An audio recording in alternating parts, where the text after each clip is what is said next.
Biomedical instrumentation में next topic है nerve physiology. Nerve physiology या स्नायु तंत्र, यह होता है नर्वस सिस्टम। इसमें दो भाग होते हैं, एक होता है सेंट्रल नर्वस सिस्टम और एक होता है पेरिफेरल नर्वस सिस्टम। जो नर्व फिजियोलॉजी है उसमें जो नर्वस सिस्टम है अर्थात जो स्नायु तंत्र है वह बताता है कि कितने बायोलॉजिकल फंक्शंस परफॉर्म किए जाते हैं स्नायु तंत्र के द्वारा। ये एक प्रकार का कम्युनिकेशन सिस्टम होता है जो कंट्रोल करता है, कोऑर्डिनेशन करता है। एक प्रकार का कॉम्प्लेक्स सिस्टम होता है जो डेटा को सेंस करता है, उसके अनुसार कोई भी रिस्पॉन्सेस को एकत्रित करके और जो आउटपुट का रिस्पॉन्स है वह निर्धारित ऑर्गन तक पहुंचाता है। तो नर्वस सिस्टम बहुत इंपॉर्टेंट कम्युनिकेशन सिस्टम है। जैसे कम्युनिकेशन पाथवे होता है अर्थात एक ट्रांसमीटर से रिसीवर तक सिग्नल पहुंचता है, वैसे ही ये कम्युनिकेशन सिस्टम है जो किसी भी ऑर्गन से अर्थात एक ऑर्गन से लेकर दूसरे ऑर्गन तक जो भी सिग्नल है उसको कम्युनिकेट करता है। ये समस्त सिग्नल नर्व इम्पल्सेस के माध्यम से पहुंचते हैं। इन नर्व इम्पल्सेस के माध्यम से सिग्नल्स पहुंचाने का कार्य न्यूरॉन्स का होता है। जैसे हमने सेल्स में भी देखा था कि जो नर्व सेल्स होते हैं तो वही सेम नर्व सेल्स यहाँ पे यूज़ में लिए जाते हैं जो कुछ सेंटीमीटर के होते हैं। तो नर्वस सिस्टम या नर्व फिजियोलॉजी दो भाग हैं। एक तो सेंट्रल नर्वस सिस्टम जिसमें आता है ब्रेन और स्पाइनल कॉर्ड जो मेन कंट्रोल है, और ऐसी एक पेरिफेरल नर्वस सिस्टम अर्थात जो स्पाइनल कॉर्ड के नीचे का एक्सटेंशन है जिसमें सारे के सारे पार्ट्स इंक्लूडेड हैं। उसके बाद इसके ऑब्जेक्टिव्स, इसका सबसे पहला ऑब्जेक्ट होता है कि जितने भी फंक्शंस हैं वो सारे परफॉर्म किए जाएंगे इसके द्वारा। ऐसे ही जो सेकंड है उसमें आएगा जो सेंट्रल सिस्टम है उस सेंट्रल सिस्टम को ही पूरा लिंक करेगा बाकी अदर सिस्टम से। ऐसे ही थर्ड आ जाएगा इसमें कि जो डिफरेंट एरियाज़ हैं उन डिफरेंट एरियाज़ को ये उन डिफरेंट एरियाज़ तथा उनके फंक्शंस को अर्थात ब्रेन के जो भी एरियाज़ हैं उनका क्या क्या फंक्शन है उन सब के बारे में इस नर्वस सिस्टम के द्वारा समझा जा सकता है। तो ये जो एडवांस्ड कॉम्प्लेक्स सिस्टम है डेटा को सेंस करके जो भी आउटपुट प्रदान करेगा वो इफेक्टर ऑर्गन तक जाएगा और नर्व्स के माध्यम से जाएगा। तो दो भाग हैं, एक तो सेंट्रल नर्वस सिस्टम, एक peripheral nervous system. Central nervous system में ब्रेन और स्पाइनल कॉर्ड जो पूरा कंट्रोल सेंटर है जहाँ से कंट्रोल स्थापित होगा या नियंत्रण होगा। ऐसे ही पेरिफेरल नर्वस सिस्टम दो भाग आएंगे, एक तो ऑटोनॉमिक नर्वस सिस्टम और एक सोमैटिक नर्वस सिस्टम। जो ऑटोनॉमिक नर्वस सिस्टम है वो फिर दो भागों में डिवाइडेड रहता है, एक तो सिंपैथेटिक नर्वस सिस्टम और एक पैरासिम्पैथेटिक नर्वस सिस्टम। ये दोनों भाग देखेंगे हम कि एक वो सिस्टम रहता है जो विद इन ह्यूमन बॉडी अर्थात हमारे कंट्रोल में रहता है, और एक वो सिस्टम है जिसके लिए हमें कोई कंट्रोल स्थापित नहीं करना पड़ता। वो एक प्रकार की नेचुरल प्रोसेस या ऑटोमेटिक क्रिया होती है, उसमें हमारा कोई नियंत्रण नहीं होता है।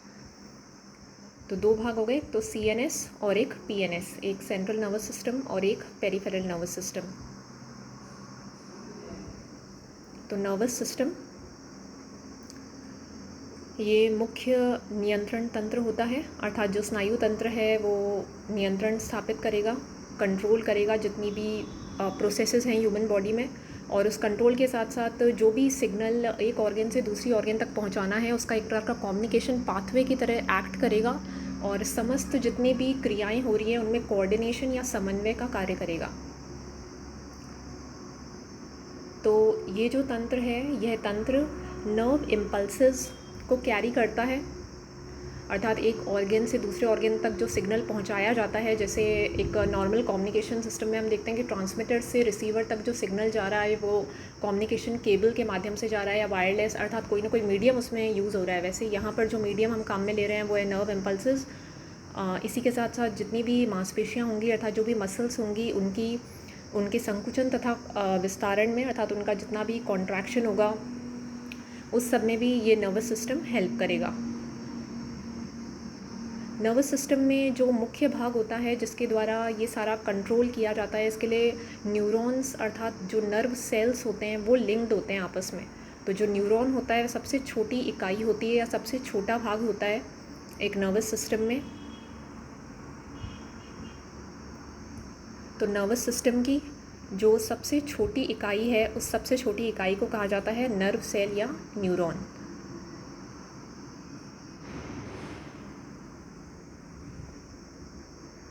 इसमें न्यूक्लियस, तथा कुछ शाखाएं होती हैं, अर्थात एक तो न्यूक्लियस होगा जैसे एक नॉर्मल सेल में हमने देखा है, उसके साथ साथ इसमें कुछ ब्रांचेस होती हैं जो एक्सॉन्स होती हैं और डेंड्राइट्स होती हैं। ये सारी चीज़ जब हम मैकेनिज्म, प्रोपगेशन और डिस्ट्रीब्यूशन ऑफ एक्शन पोटेंशियल देखेंगे एक नर्व सेल के लिए, उसमें वापस से देखेंगे हम। तो यहाँ पर सिर्फ एक ब्रीफ इंट्रोडक्शन है कि जो न्यूरॉन है उसमें न्यूक्लियस है, उसके साथ साथ जो शाखाएँ हैं उन शाखाओं में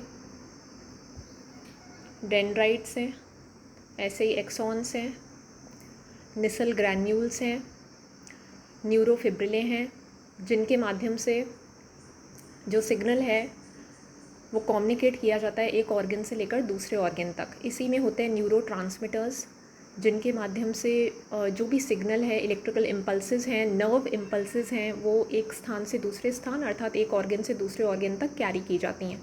अब ये डिपेंड करता है, जैसे कोई कंट्रोल ऐसा है जहाँ पर ब्रेन को डिसीजन लेना है और उसके बाद आउटपुट देना है, तो उसके अकॉर्डिंग जो ऑर्गन है उससे सिग्नल जाएगा ब्रेन तक और ब्रेन से सिग्नल जाएगा जो ऑर्गन है उस तक। तो नर्वस सिस्टम एक प्रकार का फिजिकली कनेक्टेड नेटवर्क रहता है सेल्स का, टिश्यूज़ का और ऑर्गन्स का, अर्थात उसमें कोशिकाएं भी होंगी, सेल्स होंगे, ऐसे टिश्यूज़ होंगे, ऊतक होंगे और ऑर्गन्स होंगी। तो ये फिज़िकली कनेक्टेड नेटवर्क्स में डिफरेंट सेल्स, टिश्यूज़ और ऑर्गन्स के माध्यम से जितना भी कोऑर्डिनेशन है सिग्नल का वो किया जाता है। ये अलाउ करता है कम्युनिकेशन विथ, अर्थात जो भी सिस्टम, जो भी अदर सिस्टम है उससे कम्युनिकेशन कर रहा है, और ऐसे ही रिएक्ट टू द एनवायरनमेंट, कि जो एनवायरनमेंट है उससे कम्युनिकेशन भी स्थापित करेगा, उससे जो रिएक्ट है उसके अकॉर्डिंग रिएक्ट भी करेगा, और जितनी भी लाइफ एक्टिविटीज़ हैं अर्थात जितनी भी जैविक क्रियाएं हैं या लाइफ एक्टिविटीज़ हैं उनको परफॉर्म करेगा। तो नर्वस सिस्टम एक प्रकार का जो एडवांस्ड कॉम्प्लेक्स सिस्टम या डेंस नेटवर्क होता है, उस डेंस नेटवर्क में ब्रेन, स्पाइनल कॉर्ड, इन सभी ऑर्गन्स के माध्यम से जितना भी कंट्रोल है उसको किया जाता है। अब नर्वस सिस्टम के फैक्ट्स, ये कुछ इंपॉर्टेंट फैक्ट्स हैं नर्वस सिस्टम के। जैसे नर्वस सिस्टम में जितनी भी नर्व्स एक्चुअली प्रेजेंट हैं उनका केवल कुछ भाग ही होता है जो हमारा ब्रेन, हमारी स्पाइनल कॉर्ड और जितने भी सिग्नल्स ट्रांसमिट हो रहे हैं उनके द्वारा यूज़ किया जाता है। तो लगभग केवल, जैसे पूरा जो डेंस नेटवर्क होता है उस डेंस नेटवर्क में लगभग एक ह्यूमन बीइंग के लिए 100 बिलियन नर्व सेल्स होते हैं जो ब्रेन में होते हैं, जिनके माध्यम से सिग्नल कैरी किया जाता है। लेकिन ऐसा पाया गया है स्टडीज़ के माध्यम से कि जो 100 बिलियन नर्व सेल्स हैं उसमें सारे नर्व सेल्स काम में नहीं लिए जाते, केवल लगभग 4% ही यूज़ होते हैं। तो लगभग 4% सेल्स ही हैं जो यूज़ होते हैं सिग्नल्स के संचरण में, अर्थात जो मैक्सिमम कैपेसिटी है उस मैक्सिमम कैपेसिटी का केवल कुछ भाग ही काम में लिया जाता है। जो न्यूरॉन्स होते हैं वो लार्जेस्ट सेल्स होते हैं, अर्थात सबसे बड़ी जो कोशिकाएं होती हैं ह्यूमन बॉडी में वो न्यूरॉन्स हैं या नर्व सेल्स हैं। अब 4 primary functions of nervous system. जो नर्वस सिस्टम होता है उस नर्वस सिस्टम के क्या कार्य हैं, अर्थात उसके क्या फंक्शंस हैं। तो नर्वस सिस्टम का जो मेन कार्य है वो तो कम्युनिकेशन का है। उस कम्युनिकेशन के ही कार्य को विभिन्न भागों में विभाजित किया गया है, डिवाइड किया गया है। जैसे सबसे पहले तो हम कोई भी सिग्नल है या कोई भी जो इनपुट है जो एनवायरनमेंट से आ रहा है या हमारी किसी अदर ऑर्गन से आ रहा है या टिश्यू से आ रहा है या सेल से आ रहा है, उस समस्त इनपुट को सबसे पहले सेंस किया जाएगा या संवेदित किया जाएगा। जैसे इलेक्ट्रिकल कैरेक्टरिस्टिक्स ऑफ सेल में भी हमने देखा था कि जो कोशिका है उसमें किसी भी प्रकार का जो चेंज होगा वो किसी केमिकल बैलेंस के जो केमिकल बैलेंस है वह डिस्टर्ब होने के कारण होगा या फिर जो चार्ज अनबैलेंस है उसके कारण होगा। तो ऐसे ही यहाँ पर बाहर से कोई स्टिमुलस दिया जा रहा है, अर्थात एनवायरनमेंट से कोई इनपुट है या और कोई अदर इंटरनल इनपुट है, उसके आधार पर ही सबसे पहले सेंसिंग होगी। उस सेंसिंग के अकॉर्डिंग तो सबसे पहला फंक्शन आएगा नर्वस सिस्टम का, सेंसिंग द वर्ल्ड, अर्थात एनवायरनमेंट को सेंस करना। इस एनवायरनमेंट की सेंसिंग में जो भी हम यूज़ करते हैं संवेदित करने के लिए वो सारी चीज़ें आ जाएंगी, जैसे विजन देखना, हियरिंग सुनना, स्मेल करना, ऐसे ही टेस्ट करना और ऐसे ही टच करना। उसके बाद ये जो सिग्नल होगा ये सिग्नल ट्रांसमिट किया जाएगा। तो इससे संबंधित जो भी सूचना है उसको ट्रांसमिट करने का कार्य भी होता है नर्वस सिस्टम का। तो ट्रांसमिटिंग इन्फॉर्मेशन, अर्थात सूचना को ट्रांसमिट करना, जैसे एक ट्रांसमीटर का कार्य होगा। उसके पश्चात उसका कार्य होता है उस सूचना को प्रोसेस करना। कई बार ऐसा होता है कि कुछ प्रोसेसेस में स्टिमुलस आने पर जो ब्रेन है उसके द्वारा सूचना को प्रोसेस किया जाएगा और उसके पश्चात जो रिस्पॉन्स है वो जनरेट होगा। और फोर्थ और important function producing a response, कि जो भी आउटपुट है या आउटपुट का रिस्पॉन्स है वो आउटपुट का रिस्पॉन्स जो है वह पहुंचाया जाएगा। अब ये डिपेंड करता है क्योंकि ये पर्सन टू पर्सन और कंडीशन टू कंडीशन, चाहे वो एनवायरमेंटल कंडीशन है या जो ब्रेन की कंडीशन है, उसके अकॉर्डिंग जो रिस्पॉन्स है वो उत्पन्न होगा। तो सबसे पहले सेंसिंग की जाएगी, अर्थात जो भी स्टिमुलस आ रहा है उसके आधार पे सेंस करेगा एनवायरनमेंट को। उसके बाद ये ट्रांसमिट करेगा उससे रिलेटेड जितनी भी इन्फॉर्मेशन है। उसके बाद इस सूचना को प्रोसेस किया जाएगा और प्रोसेस किए जाने के पश्चात जो भी रिस्पॉन्स है उस रिस्पॉन्स को प्रोड्यूस किया जाएगा। उसके बाद न्यूरॉन्स इस पूरी प्रक्रिया में, अर्थात इस ट्रांसमिशन में, इस प्रोसेसिंग में, ऐसे सिग्नल को एक स्थान से दूसरे स्थान पर कैरी करने के लिए काम में लिए जाते हैं न्यूरॉन्स। न्यूरॉन्स अर्थात नर्व सेल, जो सबसे लार्जेस्ट सेल होते हैं ह्यूमन बॉडी में।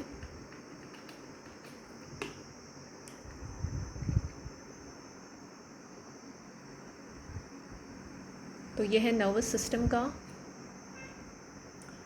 सबसे छोटा जो फंक्शनल पार्ट है या कार्यकारी भाग है वह होता है, सबसे छोटी फंक्शनल यूनिट होती है जो फंक्शन कर रही है। इसको नर्व सेल भी कहा जाता है।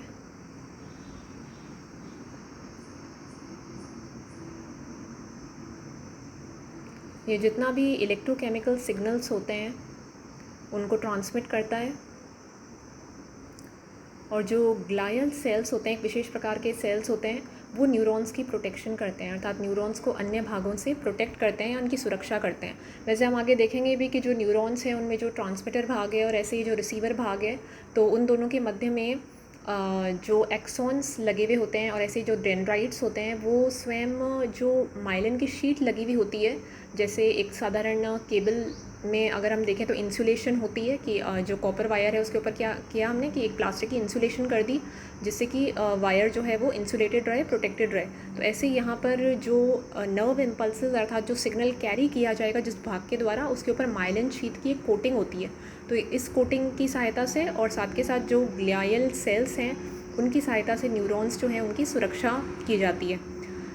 तो जितना भी इलेक्ट्रोकेमिकल सिग्नल है अर्थात इलेक्ट्रिकल भी, और जैसे हमने सेल्स के कैरेक्टरिस्टिक्स में भी देखा कि ह्यूमन बॉडी में जो मेन पार्ट रहता है वो तो आयंस का रहता है, H+OH- Cl- या Na+K+। तो जितने भी इलेक्ट्रोकेमिकल सिग्नल्स हैं जिस भी स्टिमुलस के कारण उत्पन्न हो रहे हैं उनको ट्रांसमिट करने का कार्य भी न्यूरॉन्स का ही होता है।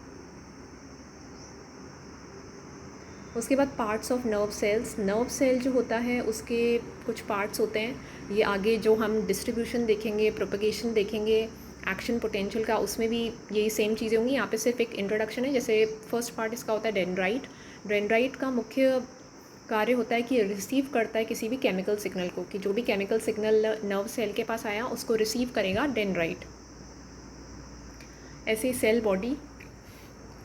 सेल बॉडी का मुख्य कार्य होता है कि यह न्यूक्लियस तथा जितनी भी ऑर्गेनेल्स हैं अर्थात जैसे गोल्गी एपरेटस, लाइजोसोम, साइटोप्लाज्म, वही सेम जो फ्लूइड भरा हुआ होता है इसमें, जो न्यूक्लियस इसका मेन कंट्रोल सेंटर होता है, ये सारा भाग कहलाता है इसकी सेल बॉडी। ऐसे ही एक्सॉन जो इलेक्ट्रिकल सिग्नल्स हैं उनको कैरी करता है बॉडी से लेकर टर्मिनल एक्सॉन्स तक। जो टर्मिनल एक्सॉन्स होते हैं वो इस सिग्नल को पास करते हैं नेक्स्ट सेल तक, अर्थात एक सेल और दूसरे सेल के मध्य में जितना भी प्रोपगेशन होता है वह टर्मिनल एक्सॉन्स के माध्यम से होता है। ये टर्मिनल एक्सॉन्स एक सेल तथा अन्य सेल के टर्मिनल एक्सॉन्स आपस में जुड़े हुए रहते हैं, तो ये सिग्नल को पास कर देते हैं दूसरे टर्मिनल एक्सॉन तक। जो प्रोटेक्शन है उस प्रोटेक्शन के लिए एक्सॉन पर होती है एक प्रकार की माइलिन शीट, एक प्रकार का इंसुलेटिंग शीट लगी हुई होती है, जिससे कि जो भी नर्व इम्पल्स एक सेल से दूसरे सेल तक अर्थात एक भाग से दूसरे भाग तक कैरी हो रही है वो प्रोटेक्टेड रहे और उसकी इंसुलेशन रहे, उसको बाकी जितने भी आयंस हैं बाहर अर्थात बाकी जितना भी चार्ज है, पोटेंशियल है, उससे किसी प्रकार का उस पर कोई प्रभाव नहीं पड़े।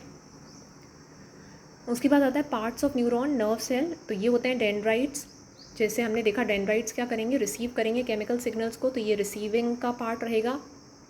ऐसे ही जो एक्सॉन्स होंगे, तो डेंड्राइट्स अर्थात ये होगा भाग इसका रिसीविंग का। ऐसे ही जो एक्सॉन के टर्मिनल्स हैं ये दूसरे सेल तक सूचना कैरी करेंगे। ये माइलिन की कोटिंग, माइलिन की शीट लगी हुई होती है। इस माइलिन की शीट के साथ साथ इनके जो मध्य भाग होता है जहाँ पर सिग्नल कैरी फॉरवर्ड होता है, उसको कहा जाता है नोड ऑफ रेनवियर। तो नोड ऑफ रेनवियर, इसके माध्यम से सिग्नल जो है वो एक्सॉन में एक भाग से दूसरे भाग तक जाता है। और वही सेम चीज़ होती है नर्व सेल में, जैसे एक नॉर्मल सेल में है कि मध्य में इसके न्यूक्लियस होगा और साथ के साथ जो भीतर का भाग होगा उसमें साइटोप्लाज्म फ्लूइड भरा हुआ होगा। उसके बाद टाइप्स ऑफ न्यूरॉन्स की इस पूरे नर्वस सिस्टम में, अर्थात ये जितनी भी गतिविधि हो रही है, इस गतिविधि में कितने प्रकार के कितने प्रकार के न्यूरॉन्स काम में लिए जाते हैं। तो ये जो न्यूरॉन्स होंगे उनका क्या कार्य होगा, जो नर्वस सिस्टम का जो मुख्य कार्य अर्थात सिग्नल को सेंस किया, उसके बाद ट्रांसमिट की, सूचना प्रोसेस की और जो रिस्पॉन्स है उसको जनरेट किया। ऐसे यहाँ पर न्यूरॉन्स के लिए कुछ न्यूरॉन्स ऐसे होंगे जो संकेत को सेंस करेंगे, कुछ ऐसे होंगे जो उसको प्रोसेस करेंगे और कुछ जो उसके आउटपुट में जो भी रिस्पॉन्स है उसको उत्पन्न करेंगे। तो 3 मेन प्रकार हैं न्यूरॉन्स के। तो न्यूरॉन्स या नर्व सेल्स, सबसे पहला आता है सेंसरी न्यूरॉन्स। सेंसरी न्यूरॉन्स जितना भी सिग्नल है, जो भी स्टिमुलस दिया जा रहा है उसके आधार पे सिग्नल को डिटेक्ट करने का कार्य होता है सेंसरी न्यूरॉन का। जैसे हमने देखा स्टिमुलस अर्थात कुछ भी हमने स्मेल किया या टेस्ट किया या हियरिंग, तो इन सारे सेंसेस के आधार पे जो भी न्यूरॉन्स होंगे वो स्टिमुलस को डिटेक्ट करेंगे।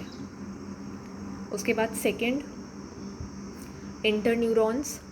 इंटरन्यूरॉन्स वे न्यूरॉन्स होते हैं जो जितना भी ये सेंसरी सिग्नल मिला सेंसरी न्यूरॉन्स के माध्यम से उस सिग्नल को पहुंचाते हैं ब्रेन तक। अर्थात जो भी हमने सेंस किया स्टिमुलस के आधार पे, वो सेंस किया सेंसरी न्यूरॉन्स के माध्यम से, इंटरन्यूरॉन्स उस सेंसरी सिग्नल को लेते हैं और उस सिग्नल को पहुंचाते हैं ब्रेन तक। ब्रेन तक इस सिग्नल को पहुंचाया जाता है। उसके पश्चात ब्रेन जो है अपनी जो भी डिसीजन मेकिंग है उसके आधार पे जो डिसीजन लेकर जो रिस्पॉन्स अर्थात जो कंट्रोल्ड रिस्पॉन्स सेंड करेगा वो भी न्यूरॉन्स के माध्यम से ही जो ऑर्गन है उस तक पहुंचाया जाएगा। वो न्यूरॉन्स होते हैं मोटर न्यूरॉन्स। तो मोटर न्यूरॉन्स, इनका मुख्य कार्य होता है कि signals from brain to body, कि जो भी सिग्नल ब्रेन तक पहुंचाया गया उस सिग्नल के अनुसार जो भी रिस्पॉन्स रहा, उन रिस्पॉन्स सिग्नल्स को ब्रेन से लेकर वापस बॉडी तक अर्थात बॉडी के उस ऑर्गन तक पहुंचाने का कार्य होता है मोटर न्यूरॉन्स का। तो 3 टाइप्स होते हैं, एक तो सेंसरी अर्थात नर्वस सिस्टम में, एक तो सेंसरी न्यूरॉन्स सेंस करेंगे इनपुट को, इंटर न्यूरॉन्स जो भी सिग्नल है उस सिग्नल को ब्रेन तक पहुंचाएंगे और मोटर न्यूरॉन्स उसको रिस्पॉन्स उत्पन्न करके फिर से बॉडी के उस ऑर्गन तक पहुंचाएंगे। उसके बाद नर्वस सिस्टम के 2 मेन डिविजन्स होते हैं, एक तो सेंट्रल नर्वस सिस्टम CNS और एक पेरिफेरल नर्वस सिस्टम PNS। तो जो सेंट्रल नर्वस सिस्टम होता है उस सेंट्रल नर्वस सिस्टम में आ जाता है ब्रेन और स्पाइनल कॉर्ड। ब्रेन और स्पाइनल कॉर्ड अर्थात ब्रेन के विभिन्न भाग और ऐसे ही स्पाइनल कॉर्ड के विभिन्न भाग, ये पूरा कंट्रोल सेंटर होता है जो कंट्रोल करता है, अर्थात केंद्रीय नर्वस सिस्टम होता है। उसके बाद आता है पेरिफेरल नर्वस सिस्टम। पेरिफेरल का अर्थ है परिधीय। तो जो परिधि पर आधारित सिस्टम होता है अर्थात जो भी बाकी सारी नर्व्स होती हैं जो नर्वस सिस्टम में प्रेजेंट रहती हैं, जो इनको अदर ऑर्गन से कनेक्ट करती हैं, वो कहलाता है peripheral nervous system. Central nervous system mainly controller होता है, अर्थात जितना भी कंट्रोल होता है ह्यूमन बॉडी में किसी भी एक्टिविटी का, किसी भी फंक्शन का, किसी भी क्रिया का, वो होता है सेंट्रल नर्वस सिस्टम के द्वारा। और जो पेरिफेरल नर्वस सिस्टम होता है वो केवल जितना भी लिंक एक प्रकार का होता है जो अदर ऑर्गन से जितना भी लिंक है वो प्रोवाइड कराता है। तो जितनी भी अदर नर्व्स होती हैं वो आता है पेरिफेरल नर्वस सिस्टम में। उसका काम केवल सपोर्ट का होता है, सिर्फ कोऑर्डिनेशन मेंटेन करने का होता है, लिंक करने का होता है। उसमें किसी भी प्रकार का कोई कंट्रोल नहीं होता। जितना भी कंट्रोल होता है वो होता है CNS में। उसके बाद मेन डिविजन्स। इन मेन डिविजन्स में सबसे पहले जो सेंट्रल नर्वस सिस्टम है अर्थात जो CNS है, CNS जैसा कि कंट्रोल सिस्टम है, जो केंद्रीय सिस्टम है, क्या करेगा, सबसे पहले सिग्नल्स को रिसीव करेगा और ऐसे ही इंटरप्रेट करेगा, अर्थात उनके आधार पे जो भी डिसीजन लेना है उस डिसीजन को लेकर वो सिग्नल पहुंचा देगा PNS तक। PNS अर्थात पेरिफेरल नर्वस सिस्टम को। तो जो CNS है, सिग्नल को उसने लिया, इंटरप्रेट किया, अर्थात अपने आधार पर जो भी रिस्पॉन्स देना है उस रिस्पॉन्स को देकर सिग्नल दे दिया PNS को। इसके 2 भाग रहते हैं, अर्थात CNS के 2 भाग हैं। उन दो भागों में एक तो आता है ब्रेन जो मेन कंट्रोल सेंटर है, और एक है स्पाइनल कॉर्ड जो कनेक्ट करता है और रिले करता है नर्व इम्पल्सेस को, अर्थात ब्रेन जिसके आधार पे जो भी हमने रिस्पॉन्स जनरेट किया, अर्थात किसी भी क्रिया के अक्रॉस, किसी भी स्टिमुलस के अक्रॉस जो भी प्रतिक्रिया उत्पन्न हुई वो सब कंट्रोल किया जाएगा, नियंत्रण किया जाएगा ब्रेन के द्वारा। स्पाइनल कॉर्ड केवल क्या करेगा कि उस सिग्नल को या उस संकेत को ये स्पाइनल कॉर्ड नर्व की इम्पल्सेस को लेकर के उनको कनेक्ट करके उनको ब्रेन से कनेक्ट करने का कार्य करता है। तो connects and release the nerve impulses to the brain, उनको ब्रेन से जोड़ने का कार्य होता है स्पाइनल कॉर्ड का, कि जो भी इनपुट आया उसको कनेक्ट कर देगा ब्रेन से, जिससे कि जो भी नियंत्रित सिग्नल है वो रिस्पॉन्स उत्पन्न किया जा सके। उसके बाद पेरिफेरल नर्वस सिस्टम या पीएनएस। पेरिफेरल नर्वस सिस्टम या पीएनएस जो है वो सीएनएस को अन्य ऑर्गन सिस्टम से जोड़ता है। तो सेंट्रल नर्वस सिस्टम को जितने भी अन्य ऑर्गन सिस्टम्स हैं, जैसे फर्स्ट इसके जो फिजियोलॉजी ऑफ ऑर्गन सिस्टम्स था उसमें हमने देखा था कि जो फिजियोलॉजी रहती है ह्यूमन बॉडी की, उसमें विभिन्न प्रकार के ऑर्गन सिस्टम्स होते हैं, जैसे मस्कुलो skeletal system, respiratory system, digestive system. तो इन सब सिस्टम्स के साथ सीएनएस अर्थात सेंट्रल नर्वस सिस्टम को जोड़ने का कार्य होता है पीएनएस का। इसमें दो प्रकार के न्यूरॉन्स होते हैं, एक होते हैं सेंसरी न्यूरॉन्स और ऐसे ही मोटर न्यूरॉन्स।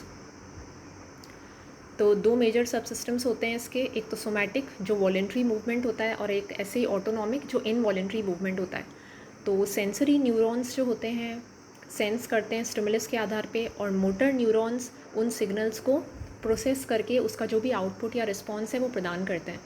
जो दो मेजर सब सिस्टम्स हैं उसमें जो सोमैटिक है वो क्या करेगा, वॉलेंट्री मूवमेंट, अर्थात जितना भी मूवमेंट हमारी अपनी इच्छा से हम कर सकते हैं, जैसे जो मूवमेंट है जॉइंट्स का, हैंड्स का, वो सारी की सारी चीज़ आएगी सोमैटिक सिस्टम में। ऑटोनॉमिक है इनवॉलेंट्री मूवमेंट। इनवॉलेंट्री का अर्थ है जितनी भी प्रक्रियाएं ऐसी हैं जैसे डाइजेशन प्रोसेस है या रेस्पिरेशन प्रोसेस है, वो सारी की सारी प्रक्रियाएं जिनके अंदर हमारा कोई भी कंट्रोल नहीं है,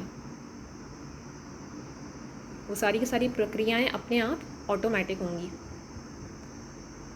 तो पार्ट्स ऑफ नर्वस सिस्टम, ये विभिन्न भाग हैं स्नायु तंत्र के। तो नर्व फिजियोलॉजी में अर्थात नर्वस सिस्टम में दो भाग, एक तो सेंट्रल नर्वस सिस्टम और एक पेरिफेरल नर्वस सिस्टम। तो सेंट्रल नर्वस सिस्टम में जो ब्रेन है उसके भाग हैं cerebrum, cerebellum, brain stem and pons, ऐसे ही लोब्स, अर्थात जो ब्रेन होता है उस ब्रेन में 4 लोब्स होते हैं, जैसे frontal lobe, occipital lobe, parietal lobe, temporal lobe. उसके बाद स्पाइनल कॉर्ड। स्पाइनल कॉर्ड को कहा जाता है इन्फॉर्मेशन सुपर हाईवे। जितना भी इन्फॉर्मेशन होती है जैसे जो ट्रांसमिट की जा रही है वो सब कुछ की जाती है इसी के माध्यम से, क्योंकि इसका मेन फंक्शन क्या होता है, जितने भी सेंसरी सिग्नल्स हैं उन सिग्नल्स को ब्रेन तक पहुंचाने का। फिर पेरिफेरल नर्वस सिस्टम में जो ऑटोनॉमिक भाग है उस ऑटोनॉमिक भाग में फिर 2 डिविजन्स होते हैं, एक तो सिंपैथेटिक और एक पैरासिम्पैथेटिक। सिंपैथेटिक का अर्थ है वह सिस्टम जिसमें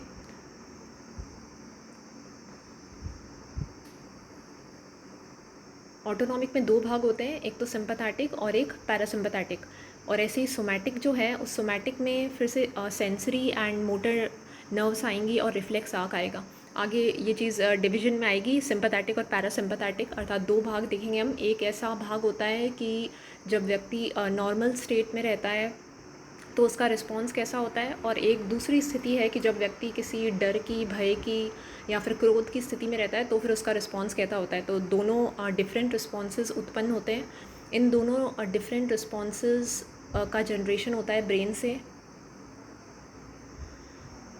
तो ये पैरासिम्पैथेटिक सिस्टम और ऐसे ये सिंपैथेटिक सिस्टम, ये दोनों क्रियाओं का कंपैरिजन किया गया है। जैसे अगर हम इसमें देखें, एक है सिंपैथेटिक, नीचे लिखा हुआ है फाइट और फ्लाइट, और ऐसे पैरासिम्पैथेटिक में नीचे लिखा हुआ है रिलैक्सेशन, अर्थात जो हमारी नॉर्मल स्थिति रहती है जहाँ पर हमारा थॉट या विचार की लेवल बहुत कम रहती है, हम रिलैक्स स्थिति में रहते हैं, उस समय जो सिस्टम ऑपरेट करता है वो होता है पैरासिम्पैथेटिक, जिसमें आगे जैसे हम देखेंगे कि बहुत सारी जो एक्टिविटीज़ हैं वो नॉर्मल होती हैं, अर्थात जो रेस्पिरेशन की क्रिया है, जो हार्ट बीट है, जो जितना भी ब्लड फ्लो है वो सब कुछ एक नॉर्मल लेवल पे रहेगा। सिंपैथेटिक सिस्टम ये दर्शाता है कि जब क्रोध की, भय की या किस कोई अन्य स्थिति होती है जो उस रिलैक्सेशन या नॉर्मल स्थिति से विपरीत होती है, उस स्थिति में जो सिस्टम है उसमें वो सारी चीज़ें चेंज हो जाती हैं, अर्थात ब्लड का जो फ्लो है वो इंक्रीज़ या डिक्रीज़ हो जाता है। ऐसे जो रेस्पिरेशन है वो इफ़ेक्ट होती है, उसी के आधार पे जो बाकी सारी प्रोसेसेस हैं वो चेंज हो जाती हैं। जैसे अगर इसमें नॉर्मल इसमें देखें, सिंपैथेटिक सिस्टम में dilates pupil, inhibits flow of saliva, accelerates heart beat, तो जो हार्ट बीट है वो बढ़ जाती है, जो सैलिवा का फ्लो है वो कम हो जाता है। ऐसे ही पैरासिम्पैथेटिक में अगर हम देखें तो नॉर्मल चीज़ रहेगी, stimulates flow of saliva, heart beat जो है वो स्लो रहेगी। तो ये अन्य कंपैरिजन्स हैं।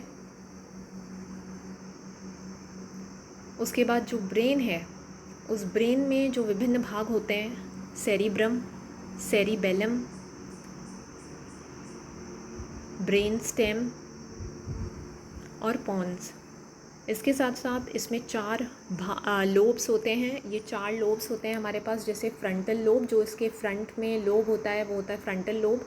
ऐसे ही टेम्पोरल लोब, पेरिएटल लोब और ऐसे ही ऑसिपिटल लोब। अब इस हर लोब का अपना स्वयं का एक फंक्शन होता है। जैसे जितनी भी हमारी आइज़ से रिलेटेड एक्टिविटीज़ होती हैं जहाँ पर वो सारी एक्टिविटीज़ कंट्रोल की जाती हैं ऑसिपिटल लोब के द्वारा। तो हर एक लोब का अपना कार्य रहता है। जितना भी हम नया स्किल सीखते हैं, जितनी भी हमारी लर्निंग रहती है, वो सब कुछ कंट्रोल किया जाता है। साथ के साथ जो हमारे मेमोरी बेस्ड ऑपरेशंस होते हैं, जितनी भी एक्टिविटीज़ होती हैं, उन सब का कंट्रोल सेंटर भी इसी भाग में होता है।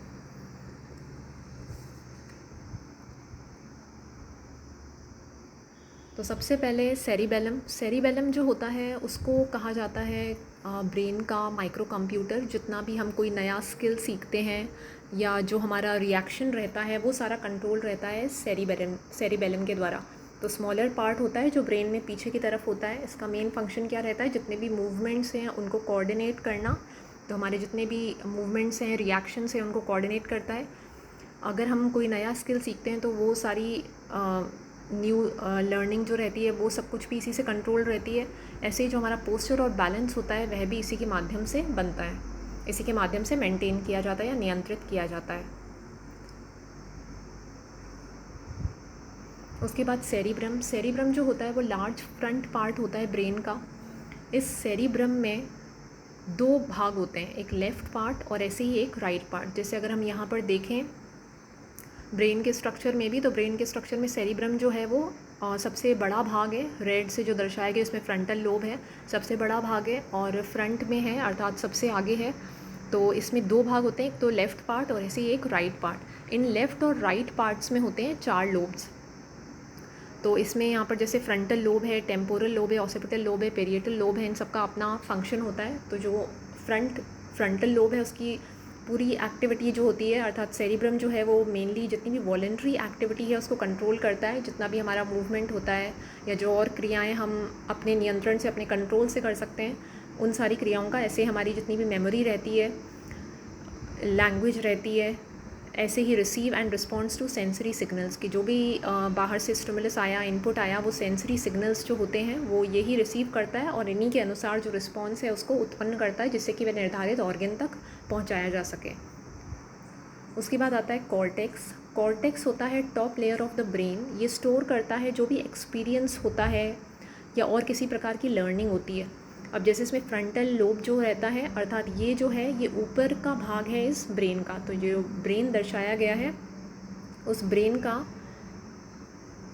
अर्थात ये वाला जो भाग है इसके ऊपर वाला भाग आएगा कॉर्टेक्स। तो टॉप लेयर है ब्रेन की, स्टोर करता है एक्सपीरियंस और लर्निंग को। ऐसे ही इसमें जो फ्रंटल पार्ट होता है वो रिस्पॉन्सिबल होता है बिहेवियर एंड इमोशन के लिए। पेरिएटल लोब होता है सेंसरी इन्फॉर्मेशन, जो भी टच से या स्मेल से कंसर्न रहती है। ऐसे ही जो हियरिंग से या स्पीच से कंसर्न रहती है इन्फॉर्मेशन, वो जाती है टेम्पोरल लोब में। और जो विजन से या हमारी आइज़ से रिलेटेड जितनी भी एक्टिविटीज़ का कंट्रोल रहता है वह रहता है ऑसिपिटल लोब में। उसके बाद आता है brain stem and pons. Brain stem and pons जो है वह नीचे का भाग होता है। तो ब्रेन स्टेम मेनली वह पार्ट होता है जो ब्रेन और स्पाइनल कॉर्ड को लिंक करता है।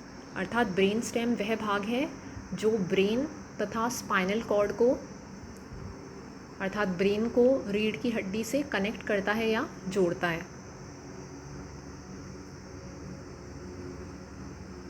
तो brain stem swallowing, coughing, sneezing, vomiting अर्थात जो भी हम भोजन निगल रहे हैं, ऐसे हमारी खांसी और जितना भी छींकना वगैरह रहता है वो सब कुछ कंट्रोल रहता है इस ब्रेन स्टेम से। इस ब्रेन स्टेम में होता है मेडुला ऑब्लोंगेटा। मेडुला ऑब्लोंगेटा के माध्यम से जितने भी कार्डियक फंक्शंस होते हैं अर्थात हृदय की एक्टिविटीज़ होती हैं, डाइजेशन होता है, ये सब कुछ भी नियंत्रित रहता है। उसके बाद आता है पोन्स। पोन्स जो होता है वह छोटा सा भाग होता है, जैसे हमने ब्रेन के स्ट्रक्चर में भी देखा था। तो इससे जो ब्रीदिंग अर्थात जो रेस्पिरेशन रहता है कि हमें कितनी ऑक्सीजन लेनी है, कितनी कार्बन डाइऑक्साइड बाहर देनी है, ऐसे जो हृदय का हार्ट रेट रहता है, वह जो बीट्स पर मिनट रहती हैं, ऐसे ही जो इंटरनल ऑर्गन्स है उनका सारा कंट्रोल रहता है इस पोन्स के थ्रू। उसके बाद आता है लिम्बिक सिस्टम। लिम्बिक सिस्टम जो है अर्थात ये जो पूरा सिस्टम हमने देखा, उस पूरे सिस्टम में हमारे पास जो ये पूरा सिस्टम होता है अर्थात ब्रेन और स्पाइनल कॉर्ड के कंट्रोल का, उसको कहा जाता है लिम्बिक सिस्टम। ये जितने भी इमोशंस हैं, मेमोरीज़ हैं, उन सबको कंट्रोल करता है। इसमें जो स्पाइनल कॉर्ड होता है, जैसे हमने लास्ट में देखा कि जो स्पाइनल कॉर्ड होता है वो स्पाइनल कॉर्ड बेसिकली एक प्रकार का एक्सटेंशन होता है मेडुला ऑब्लोंगेटा का, अर्थात जो ब्रेन है उसी का भाग है मेडुला ऑब्लोंगेटा, उसी का एक प्रकार का एक्सटेंशन होता है स्पाइनल कॉर्ड, अर्थात उसी को एक्सटेंड कर दिया, उसी को आगे बढ़ा दिया तो आ जाता है स्पाइनल कॉर्ड। तो जो स्पाइनल कॉर्ड रहता है अर्थात रीढ़ की हड्डी रहती है, उसमें भी वेरियस कंट्रोल्स होते हैं विभिन्न प्रक्रियाओं के, जिससे कि सारा नियंत्रण स्थापित किया जा सके। इसमें जो मेडुला ऑब्लोंगेटा और पोन्स रहते हैं, उसके साथ साथ दो भाग और रहते हैं, थैलेमस और हाइपोथैलेमस, जिनसे जितना भी अदर क्रियाएं होती, जैसे भोजन के लिए भूख लगना या पानी की प्यास, ये सब कुछ भी नियंत्रित होता है इन भागों के थ्रू। तो लिम्बिक सिस्टम में हिपोकैम्पस और ऐसे ही सेप्टल न्यूक्लियाई के द्वारा जितना भी नियंत्रण है, उस नियंत्रण को स्थापित किया जाता है। तो किसी नर्वस सिस्टम में अर्थात स्नायु तंत्र में, चाहे वो CNS हो चाहे PNS हो, जितनी भी एक्टिविटीज़ है, जितना भी रिस्पॉन्स उत्पन्न होता है, वो रिस्पॉन्स डिपेंड करता है, अब वो पर्सन टू पर्सन वेरी करता है, और फिर से उसमें दोनों सिस्टम्स अपना रोल प्ले करते हैं, अर्थात सिंपैथेटिक सिस्टम भी और ऐसे ही पैरासिम्पैथेटिक सिस्टम भी। जो सिंपैथेटिक सिस्टम होता है, उस सिंपैथेटिक सिस्टम में अर्थात जो एक्टिविटीज़ दो स्थितियाँ रहेंगी, एक तो रिलैक्सेशन की स्थिति रहेगी और एक स्थिति रहेगी अदर दैन रिलैक्सेशन। तो उन दोनों स्थितियों में जो कंट्रोल रहता है वो कंट्रोल डिफरेंट रहता है। अब ऐसे ही जैसे हम EEG के केस में देखेंगे, जो ब्रेन से सिग्नल लिया, अर्थात ब्रेन का एक और नाम होता है एनसेफेलन, ब्रेन इज़ ऑल्सो कॉल्ड एनसेफेलन। तो EEG अर्थात इलेक्ट्रो एनसेफेलोग्राम, जो भी ब्रेन की एक्टिविटी को हमने एक रिकॉर्डर के माध्यम से रिकॉर्ड किया और उसको देखा, तो वो EEG जितना भी आएगा वो आएगा application of electronics and biomedical. कि अभी तो हमने सिर्फ इसको बायोलॉजी के केस में देखा है कि ठीक है, ये नर्वस सिस्टम है, इसके ये पार्ट्स हैं, या ब्रेन है, इसमें ये सारे पार्ट्स हैं। अब इससे जो भी इलेक्ट्रिकल एक्टिविटी या विद्युतीय संकेत उत्पन्न होगा, उस संकेत को एक EEG रिकॉर्डर के माध्यम से अर्थात इलेक्ट्रॉनिक्स को यूज़ करके हम बायोमेडिकल का वो सिग्नल या संकेत जो है उसको देख सकते हैं, और फिर डॉक्टर उसको किसी भी उपचार के लिए या फर्दर रिसर्च के लिए यूज़ कर सकते हैं। तो इसमें जितना भी कंट्रोल या नियंत्रण रहता है वो system to system, person to person vary करेगा, और उसमें भी दो चीज़ें रहेंगी, क्योंकि जैसे हमें लगता है कि कुछ हमारे जितने भी एक्शंस होते हैं वो सारे एक्शंस ऑटोमेटिक होते हैं, पर कुछ एक्टिविटीज़ ऐसी होती हैं जो ऑटोमेटिक नहीं होती हैं। उन एक्टिविटीज़ में हमारा पूरा कंट्रोल रहता है, लेकिन हमने कई बार वो एक्टिविटीज़ की हैं, इसलिए हमें ऐसा लगता है कि वो एज हैबिट ऑटोमेटिकली हो रही हैं। अदरवाइज़ एक पूरा रिस्पॉन्स सिस्टम रहता है कि उस रिस्पॉन्स सिस्टम के द्वारा ही, जैसे मान लेते हैं कि कोई कंटेनर है और उस कंटेनर में गर्म पानी है, तो एट वंस हम जैसे उसमें अपनी फिंगर डिप करेंगे और तो वो सेंस करेगा, और सेंस के बाद एट वंस हमारा ब्रेन सिग्नल देगा कि हमें अपने हैंड को रिमूव कर लेना चाहिए। तो ये पूरा सिस्टम जो है वो पूरा कंट्रोल जो है इसके द्वारा स्थापित रहता है। Thank you.